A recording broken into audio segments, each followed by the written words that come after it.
For the next few weeks, we're going to be talking about problems that make the assumption of constant acceleration. That means that the acceleration is a number and it doesn't change. The acceleration neither increases nor decreases. Maybe it's 0, maybe it's 4, maybe it's 9.8 meters per second squared. That's the acceleration due to gravity, and we'll talk a lot more about that next time we meet. But constant acceleration just means that the acceleration does not change. It stays the same. So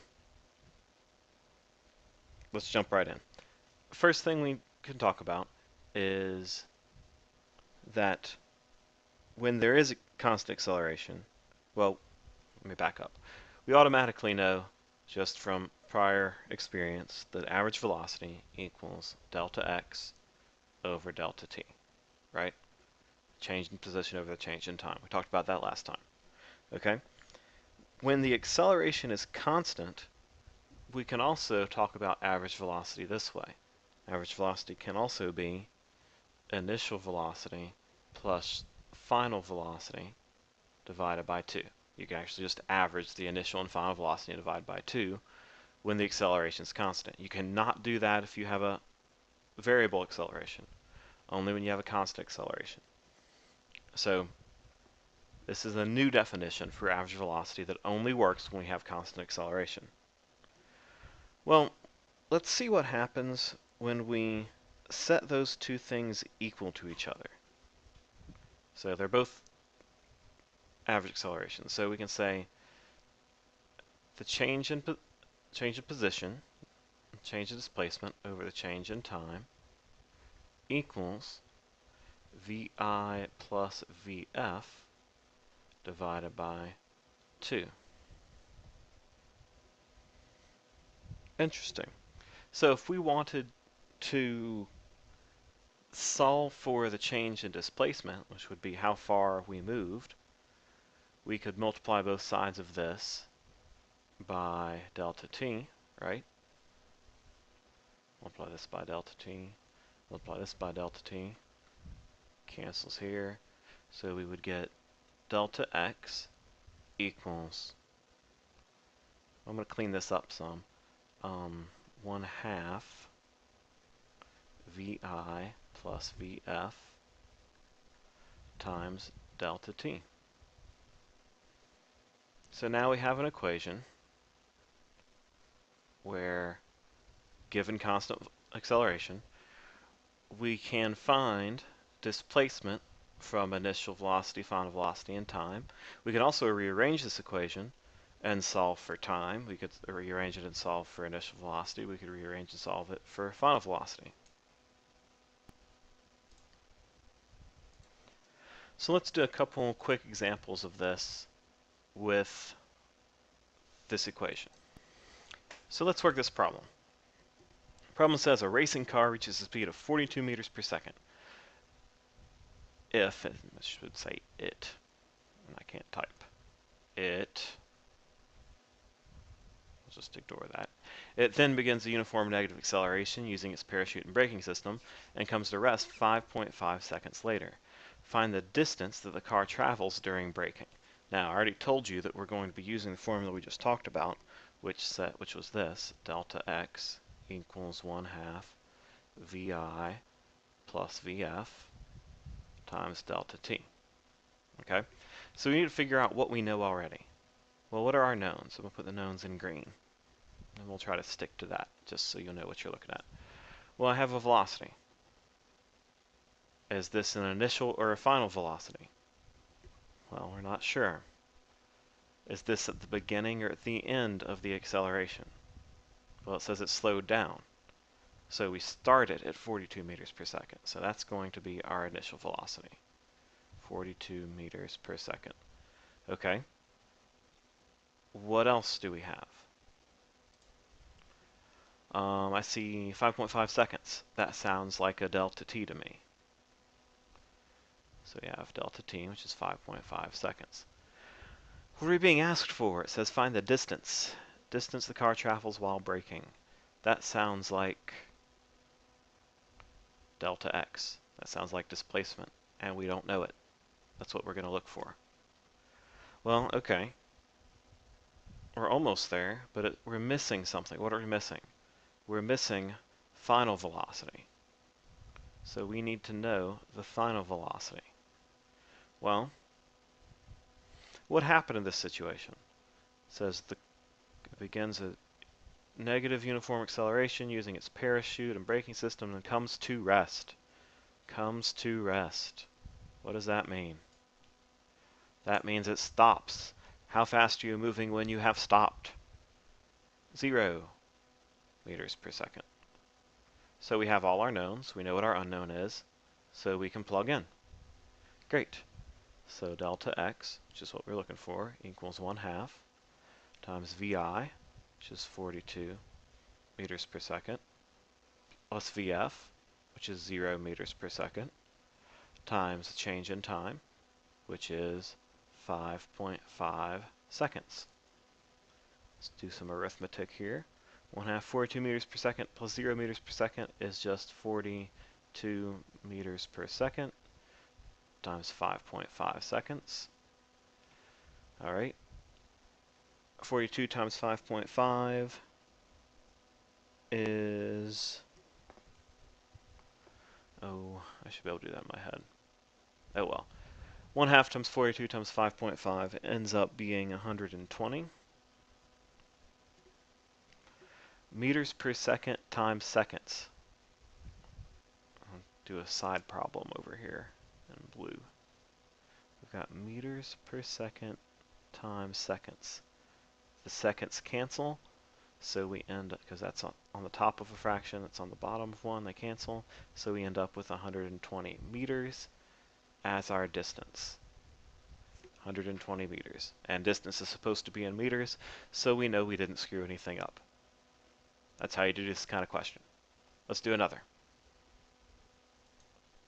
Okay, here's another one. It says a car enters the freeway with a speed of 6.4 meters per second and accelerates uniformly for 3.2 kilometers in 3.5 minutes. How fast in meters per second is the car moving after this time? Now we got a few things going on here. So let's start by writing our knowns. Again, we'll put our knowns in green. Well, what do we know? We know enters the freeway with a speed of 6.4 meters per second. That sounds like an initial velocity. That's what we started with. 6.4 meters per second. Alright, accelerates uniformly for 3.2 kilometers. That sounds like a displacement. 3.2 kilometers. In 3.5 minutes. That sounds like a time. That's pretty straightforward. How fast in meters per second is the car moving after this time? Well, after a time, that would be a final velocity that we're looking for, and we don't know it. Okay? Alright, great. Sounds like we can just plug in. So delta x equals 1/2 vi plus vf times delta t. Alright, we're looking for vf, so let's solve this equation for vf. So we got to get vf by itself. That means we got to get everything that's not vf away from that side of the equation. Alright, I'm going to switch to yellow to do this work. So I'm going to divide both sides by delta t. Divide by delta t. Delta t cancels, so we end up with delta x over delta t equals 1/2 times vi plus vf. Okay, now you get rid of that half, so I'm going to multiply both sides by 2 times 2. So I end up with 2 delta x over delta t equals 1/2. Oop, nope, we got rid of the 1/2. That's what we just did.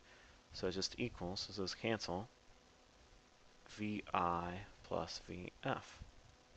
Okay, so now that means that we can subtract vi from both sides. That's vi.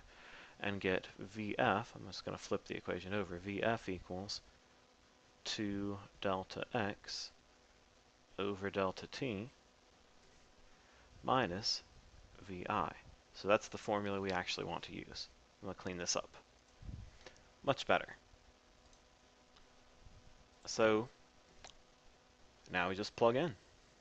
Great, let's do it. So VF, which is what we're looking for, equals 2 times delta x. Delta x was 3.2 kilometers. Uh-oh. We can't have kilometers. We need to be in meters per second. We need all of our units to agree. So we've got to convert 3.2 kilometers to meters. Luckily, that's easy. We know that that's just 3,200 meters. Okay, crisis averted. 2 times 3,200 meters divided by time, delta t, is 3.5 minutes. Oh, but we need that to be in seconds. So we got to convert, but that's pretty easy. We know that there are 60 seconds in a minute, so we can break out the calculator and take our 3.5 minutes, multiply it by 60 seconds. And if you need to do a conversion factor, great, but I assume all know there are 60 seconds in a minute, and we get 210 seconds. Okay. Crisis averted, chapter 2. Divided by 210 seconds minus your initial velocity, which was 6.4 meters per second. Notice that when we divide this distance by this time, meters per second, we'll end up with meters per second minus meters per second so that it stays the same. So we actually get a velocity at the end that's going to be in meters per second. So let's crunch these numbers. 3,200 times 2 divided by 210 minus 6.4. So we end up with about in the neighborhood of 24 meters per second. And there's our answer. And I hope I didn't make a mistake. I'm sure you'll let me know about it if I did. Okay? But it's really important, especially at first when you're working these problems, to write down your knowns real clearly somewhere. And I really recommend that you do the algebra first when you have to rearrange an equation, because if you plug those numbers in first, it's so easy to forget a sign or to forget a 2 or to have an extra 2 or something like that. So I really recommend that you rearrange these formulas first before you start plugging in. Okay, let's move on. All right, let's now consider the acceleration equation, which said that acceleration equals change in velocity over the change in time. Well, and we know that change in velocity is really Vf minus Vi over t. So we can compress this and write A acceleration equals Vf minus Vi divided by delta t. I'll keep it as delta t, just because that's what we've done so far. All right. If we multiply both sides of this equation by delta t, cancels over here, we can end up with A delta t equals Vf minus Vi. And we can solve this for Vf by adding actually Vi to both sides. It cancels over here. So we can get another new equation, Vf equals Vi plus At. Final velocity equals initial velocity plus acceleration times time. And I keep forgetting to make this delta t. Do this way. There we go. Okay, there's another new equation for Vf, Vi, A, and delta t. And we'll use it in just a moment, so make sure you write it down. And really, it's not hard to arrive at. You should be able to derive this if you absolutely needed to. So let's do another. For this one, we need to start with our previously two derived equations. So we're going to start with the one we just did, which was Vf equals Vi plus A delta t. And we're also going to use delta x equals 1/2 times Vf plus Vi times delta t. All right. what we're going to do here is this. We're going to substitute this into here for VF because, well, VF equals that, so we can do it. So this is what it's going to look like. We're going to have delta x equals 1/2 times, instead of VF, we're going to write VI plus A delta t. So that's just this part. We still have to add VI plus another VI, the one that was already there. This one got plugged in. This one was still left, times delta t. Oh, that's ugly. Well, let's see what we can do. So we get delta x equals 1/2 times, let's see, I get VI plus VI. That's VI plus VI is 2VI plus A delta t times delta t. Okay. Well, we need to distribute from both sides, so let's distribute the delta t first. So we still have our delta x equals 1/2 times. Distribute the delta t gives us 2VI delta t plus A delta t times delta t, so plus A delta t squared.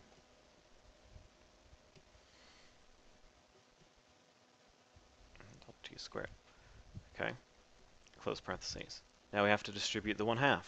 So we're going to finally end up with, I don't know why I wrote an A, delta x equals, well, half of 2 cancels, so VI delta t plus 1/2 A delta t, and that delta t is squared. And this is our formula that we're going to want to use. Notice how this formula gave us VF, VI, A, and T. This one gave us delta X, VF, VI, and delta T. This one leaves out VF, and we have the other 4. Okay, so let's do a couple quick examples.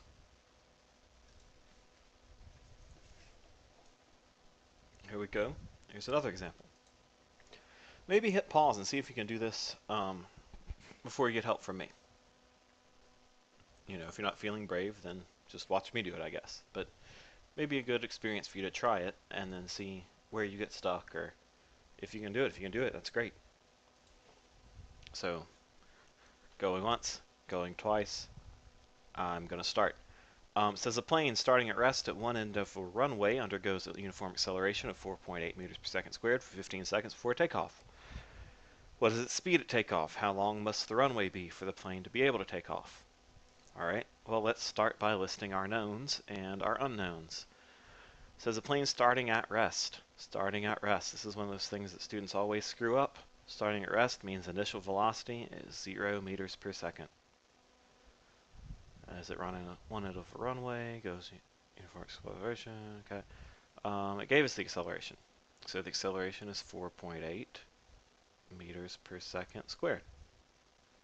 And it gave us the change in time. It gave us delta t, 15 seconds. Then it asks, what's the speed at takeoff? Well, at takeoff is the end of the runway. That's when you're done with the runway. So it's not a delta. That's just final velocity. And we want to find it. It also says, how long must the runway be? Well, that's our displacement. And we have to find it too. So we have to find both of those different variables. So let's find speed at takeoff first. So that's final velocity. Let's find that. So we're looking for final velocity. We know initial velocity, we know acceleration, and we know time. Do we have an equation that includes those 4 things? Well, we'd have to check our notes if we just don't know them all off the top of our head yet. And as it turns out, we do. We have an equation that has exactly those things. We have an equation that says VF equals VI plus A delta t. All of our units agree here, so we can plug straight in. We can say VF equals VI, which we had, 0, great, plus A, which is 4.8, and I should leave my units, meters per second squared, times delta t, which is 15 seconds. All right, so VF is going to equal 4.8 times 15 is 72. Meters per second times seconds, that's seconds over 1. So the seconds cancels one of those seconds. So we end up with meters per second, which is what we expect a velocity to be. So we can write this down. We now know the final velocity, 72 meters per second, which is pretty quick. A meter's pretty far. So 72 meters in a second, that's not slow. All right, so what do we need to do next? Well, we need to find the change in displacement. We need to find the distance traveled, or the displacement, however you want to say it. Change in x. Well, we've got initial velocity, we've got final velocity, we've got acceleration, we've got time. So we can do whatever we want, really. Let's use the one that says this. Let's use delta x equals vi delta t plus 1/2 a delta t squared. And we just plug in, because we're already solved for delta x. So plugging in, delta x equals vi, which is 0. That's nice, times delta t times 15. Why is that nice? Because that's just going to cancel out, but we'll continue. Equals 1/2 times the acceleration, which is 4.8 meters per second squared. I should have written the units here, but I didn't because I knew it was going to cancel. Times the time squared. The time is 15 seconds, and we're going to square that. So we know that cancels. 0 times 15 is 0. So delta x is going to equal 1/2 times 4.8 times 15 squared. Okay? Doing the arithmetic there, we're going to end up with 540. Now, we ought to get meters because this is a distance. Let's see if that's what we do get. We've got meters per second, and we've got seconds, but those seconds are squared. Actually, meters per second squared. Excuse me. Well, yeah, that works out. The second squared cancels. We're left with just meters. That's what we wanted the answer to be, meters. So we know how long the runway had to be, 540 meters. This question had 2 parts. Wasn't that bad. Now, we didn't have to rearrange any equations here, but that's just algebra. And if you need help with that, please get it. But really, you should be pretty good at just rearranging algebraic expressions by now. You're seniors. This shouldn't be a big deal for you. All right, so what if they give us a problem that neither gives us nor asks for time? We don't have an equation that can handle that yet. We would need an equation that had VF, VI, A, and T, or excuse me, A and D, or X, excuse me.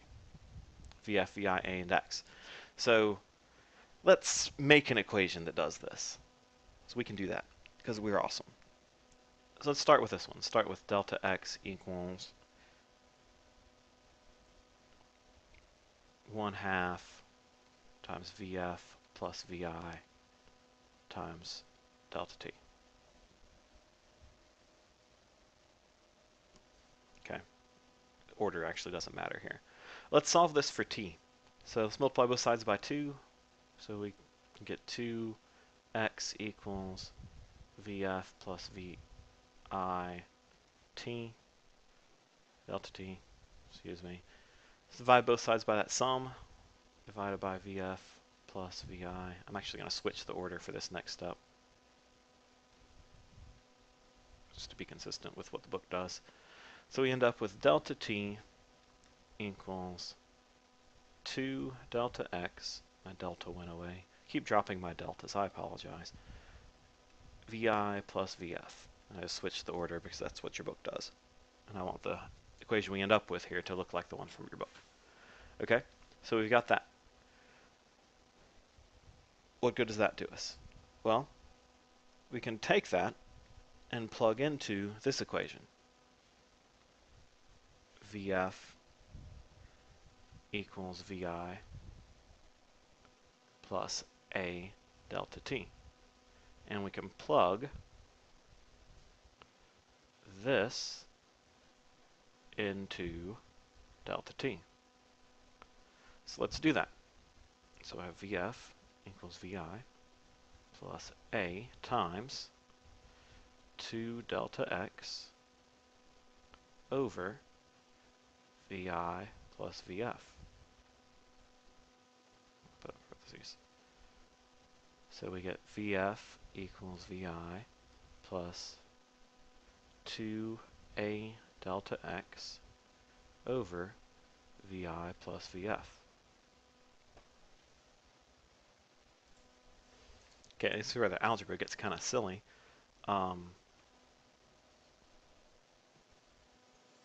Subtract Vi from both sides.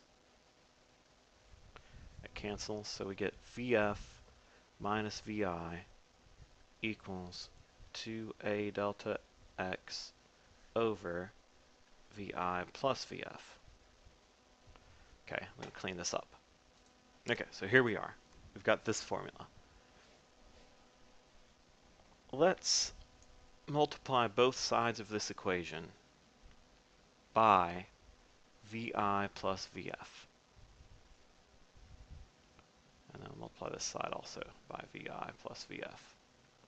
Okay, this Vi plus Vf will cancel, because that's division and multiplication. It's going to cancel out. So we'll end up with Vf minus Vi times Vi plus Vf equals 2A delta x. If we do the FOIL method to this, we get Vf Vi first, outside, plus Vf squared, inside, minus Vi squared, and then last, minus Vf Vi equals 2A delta x. Well, Vf Vi and minus Vf Vi cancel, so we have Vf squared minus Vi squared equals 2A delta x. And if we add Vi to both sides, I'm not going to write this out, but if we add Vi to both sides, we can end up with Vf squared equals 2A, well, it's usually written this way, Vi squared plus 2A delta x. And here's our fourth and final formula for today. He alliterated. Vf squared equals Vi squared plus 2A delta x. And this formula doesn't include time, which is what we wanted. We wanted a formula that didn't include time. So now we have 4 different formulas, and each one doesn't include one of the 4 constants or variables.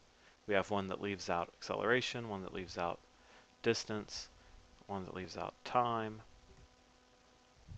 one that leaves out initial, one that leaves out final.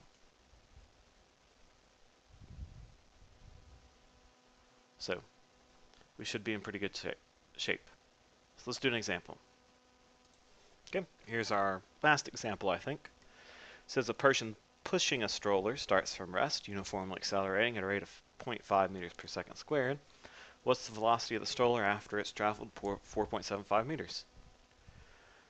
All right, let's write down our knowns and unknowns. We're starting from rest, so remember that always means Vi equals 0 meters per second. And we like it when that happens because it makes our calculation easier.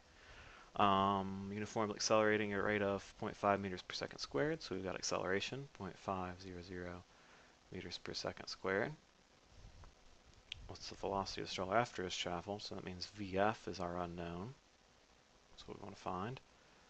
And it has traveled 4.75 meters, so the change in x is 4.75 meters. Well, we're going to get to use our formula we just came up with. Vf squared equals Vi squared plus 2A delta x. So we can plug in, because all of our units agree. We've got meters and seconds and meters per second squared. No kilometers or minutes or anything like that. So Vf squared is going to equal Vi squared, which is 0 meters per second squared. And that's just going to drop out, plus 2 times A, which A is 0.500 meters per second squared, times delta X, which is 4.75 meters. Okay, so simplifying this, VF squared equals 0 squared 0, so that can drop out. 2 times 0.5 times 4.75. 2 times 0.5 times 4.75. I can't do that in my head, so let's see. 2 times 0.5 times, oops. Yes, I can do that in my head. What am I talking about? Half of 2 is 1 times 4.75 is 4.75. Great. Okay, so meters per second squared times meters, so that's meters squared per second squared. Well, that's weird, because that's supposed to be a velocity, except that we didn't finish. This is velocity squared, final velocity squared, so we got to take the square root of both sides. So that's going to cancel the squared, so we get VF equals, when we take the square root here, we get down to meters per second like we expect. Square root of 4.75, so I have that already. Square root of 4.75 is about 2.18 meters per second. So our final velocity is about 2.18 meters per second. It's not that hard. I hope you can see the benefit of writing down your knowns and unknowns. I only did one where we had to rearrange, and I'm wondering if that was a mistake, but really the algebra shouldn't be that bad for you. So please rearrange before you start plugging in, because if you start asking for help and I ask to see your work and you have it rearranged first, I'm going to tell you to go rearrange first and try it again. And that's not being mean, that's just, you really make far fewer mistakes when you do it that way. We're going to have mixed problems. The hardest thing you're going to have at first is picking which equation to use, which is why you write down your knowns and your unknowns like I've been doing here. Been trying to model that for you so you'll do it correctly when the time comes. Because if you write down your knowns and your unknowns, you should be able to find the right equation by looking at what you have and what the different equations show. So you should have 4 equations new today. This has been chapter 2. This section started on page 48. So if you flip through the book starting at about page 48, you'll find all the equations again if you need them. Of course, you can just skip back in the video. So best of luck. Get lots of help. Help each other. Be a friend.